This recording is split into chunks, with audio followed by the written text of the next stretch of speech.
দেখ আমার জন্য একটু দাঁড়ায়ও না। তুই কেমন মেয়ে রে তোরা? দাঁড়া একটুখানি।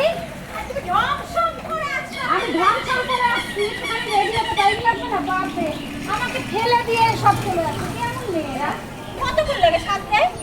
কতক্ষণ লাগে? নিজে যখন 2 ঘন্টা করে সাথে, আমি তো সংসারের কাজ ছেড়ে তারপরে ঢংসং সাইজে যা পায়ের মধ্যে হাওয়া চপ্পল পড়ে এগুলো পরে আবার এই করে আমি সংসারের সব কাজ ছেড়ে আসলাম। আরে হাওয়া চপ্পল পুরো কম বসে গেছে। এটা কি জুতা পরেছো তুমি? বুটা বুড়ির মতন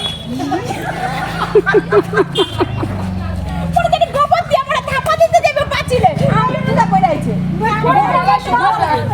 শোনাচ্ছেন পায়ের মধ্যে যে গুইটা করে নি জুতা। আমার পায়ের জুতা কে দেখবে? আমার পায়ের জুতা কে তুই গোবর নিয়ে ওই পাচিলের মতো দিতে থাক। আমরা বিয়ে বাড়িতে আসবো। যা, ছি ছি ছি, এইভাবে আমার অপমান করছে। হ্যাঁ, এই বৃষ্টি কাদা হচ্ছে বলে তো আমি এই ছেঁড়া জুতোটা পরে আসলাম। ছিঁড়া তো আমার জুতো কে দেখবে? তুই মিলিটারির বউ এই ছিঁড়ি এই মা, ওর মান সম্মান রাখলো না। দাদার কাছে বিয়ে হবে পাঠাবো তো তার এখন